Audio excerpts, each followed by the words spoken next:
Assalamualaikum warahmatullahi wabarakatuh. Perkenalkan, nama saya Alfian Guntur Dwi Pambudi dari program studi D3 Teknik Sipil dan Bangunan. Di sini saya akan menjelaskan tentang beton pracetak. Yang pertama, beton pracetak. Pengertian beton pracetak dalam perkembangan beton merupakan bahan bangunan yang paling banyak dipakai di dunia saat ini. Semakin banyak ditemukan beton baru hasil modifikasi, contohnya beton pracetak atau beton pres yang digunakan pada struktur suatu bangunan sesuai dengan namanya. Beton pracetak merupakan produk beton untuk kebutuhan konstruksi yang diproduksi secara khusus menggunakan material beton dan cetakan pres beton dengan ukuran yang telah ditentukan dan disesuaikan dengan kebutuhan aplikasi proyek konstruksi sehingga dapat menghasilkan beton berkekuatan tinggi, workability, durable, dan sustainable. Beton pracetak dibuat berdasarkan cetakan dan ukuran tertentu yang telah disesuaikan dengan fungsi dan kebutuhan yang ada di lapangan. Untuk menciptakan sebuah beton pracetak yang kokoh, maka dibutuhkan bahan-bahan yang berkualitas dan memiliki campuran komposisi yang tepat. Beton jenis ini dicetak dengan dibumbui rangkaian besi sebagai penulangan yang agar material beton pracetak menjadi tangguh, kuat, dan dapat menahan beban yang berat. Material ini terbuat dari berbagai macam campuran agregat dan pengikat semen. Material konstruksi yang digunakan untuk pembuatan beton pracetak memiliki performa tinggi dan memberikan manfaat yang cukup signifikan dalam hal kualitas, desain dan konstruksi, kekuatan, keselamatan, dan sustainable. Kelebihan dan kekurangan beton pracetak. Kelebihan dari beton pracetak yang pertama, bentuk panel beton yang variatif, pemasangan yang mudah. Panel beton memiliki kualitas yang sesuai standar dan seragam, tidak tergantung cuaca, lebih hemat waktu dan biaya, mampu mengurangi polusi, dapat memberikan bahan tambahan. Kekurangan dari beton pracetak ialah yang pertama, tidak menjangkau semua tempat, butuh biaya tambahan untuk mendistribusikan beton pracetak. Perbedaan beton pracetak kering dan beton pracetak basah. Selain jenis beton pracetak yang telah disebutkan di atas, secara garis besar beton pracetak dibagi menjadi dua, yaitu beton pracetak kering dan beton pracetak basah yang memiliki kekhususan masing-masing. Berikut ada beberapa perbedaan dari pracetak kering dan beton pracetak basah sesuai dengan kategori yang berdasarkan fungsi, sambungan, dan penggunaannya. Yang pertama, fungsi beton pracetak kering berfungsi untuk membantu proses pemadatan agar lebih efisien sehingga mampu meningkatkan output yang dihasilkan. Sedangkan beton pracetak basah berfungsi untuk mengurangi air dalam jumlah besar sehingga beton yang dihasilkan memiliki kekuatan kinerja yang baik. Yang kedua, sambungan. Sambungan pracetak kering dilakukan dengan menggunakan komponen-komponen seperti bat besi yang kemudian dihubungkan menggunakan baut atau las, sedangkan sambungan pracetak basah dilakukan dengan cara mengecal di tempat atau bolting yang memanfaatkan kekuatan dari beton itu sendiri. Penggunaan pracetak kering biasa digunakan untuk produk beton yang menggunakan mesin press instan seperti paving block, casting beton untuk trotoar, buit beton, dan lain sebagainya. Sedangkan beton pracetak basah digunakan pada beton pembuatan kekuatan awal dengan kinerja tinggi serta memiliki kapasitas pengurangan air yang besar. Contoh penggunaan beton press basah adalah pada produksi populur press, pagar beton press, dan undikbot. Selanjutnya, jenis beton pracetak. Yang pertama, undit. Umumnya jenis saluran ini dipakai sebagai saluran drainase atau saluran irigasi. Ketinggian dari saluran terbuka ini memiliki varian yang berbeda-beda mengikuti sesuai dengan kebutuhan saat di lapangan atau evaluasi pada saluran yang diinginkan. Untuk sambungan antar pasangan undit, yaitu dengan cara dapat menutup dan merekatkan dengan mortar. Tujuan yaitu agar tidak terjadi kebocoran air nanti setelah saluran ini dialiri oleh air. Undit press seringkali dibandingkan dengan atau disamakan maupun kuslis. Yang kedua, cover undit merupakan tutup saluran dari drainase beton pracetak untuk menutupi saluran air undit. Spesifikasi dari dimensi ukuran cover undit untuk mendirikan sebuah bangunan Berapapun ukurannya dibutuhkan material-material dan komponen pembangunan yang kuat. Bagian manapun yang akan dibangun maka harus pintar-pintar memilih komponen dan juga harus hati-hati, dan komponen air merupakan salah satu bagian bangunan yang cukup penting untuk diperhatikan. Dan sekian banyak merek saluran air yang ditawarkan.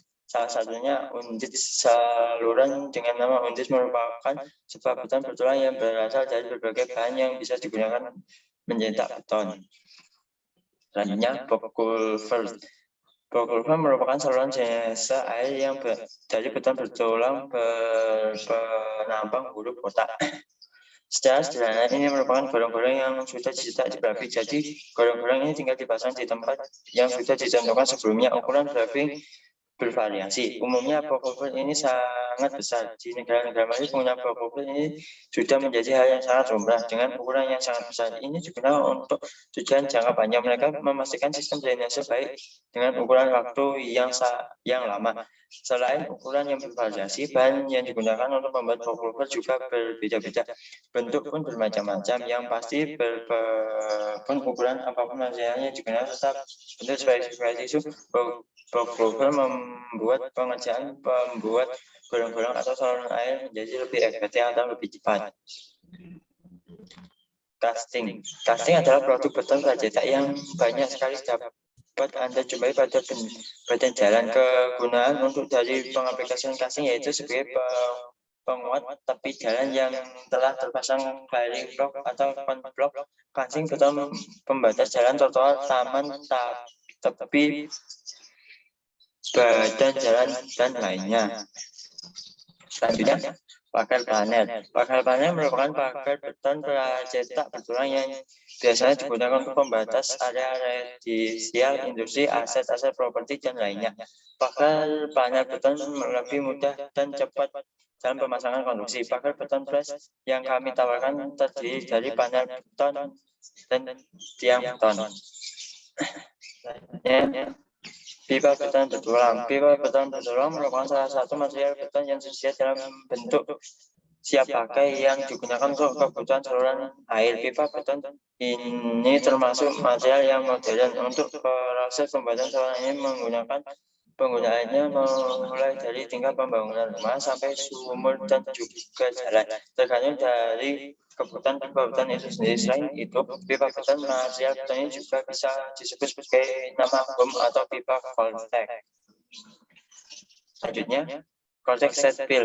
Voltec set bill dengan kebetulan merupakan hal yang cukup mudah. Hal ini dikarenakan set bill memiliki varian ukuran yang cukup banyak sehingga bisa memilih yang paling tepat untuk proyek. Untuk masalah tinggi, set bill tersedia dalam beberapa jenis seperti 3 meter atau 2 kalinya dengan ukuran 6 meter. Perbedaan tinggi itu pun tidak menjadi perbedaan harga yang terlalu jauh di antara kedua mengenai bentuk.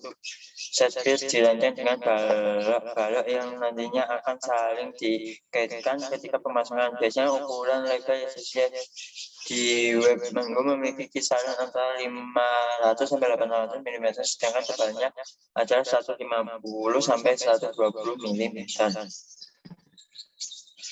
Yang selanjutnya, pondasi tiang panjang beton pracetak. Pondasi tiang panjang beton merupakan bagian konstruksi yang berguna untuk mentransmisikan beban yang berada di permukaan menuju permukaan yang lebih rendah.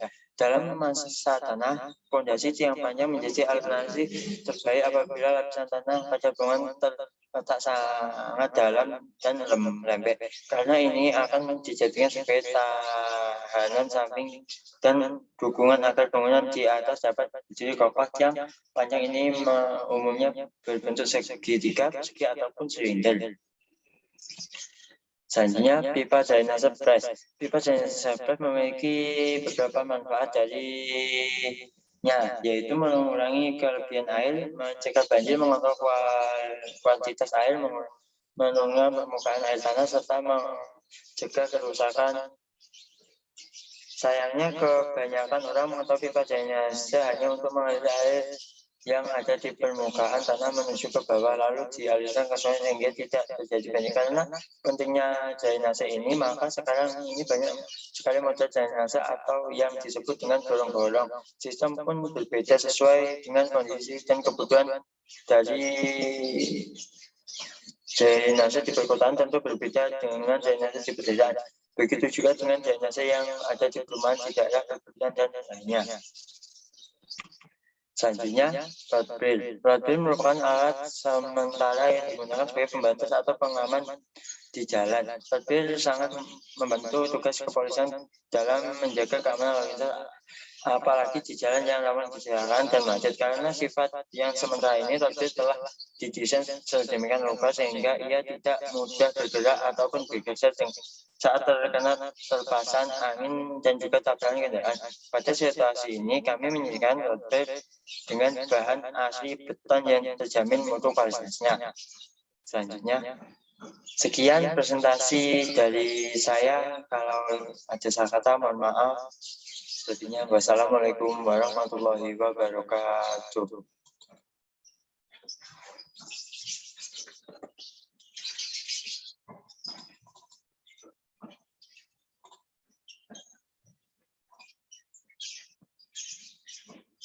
Oke.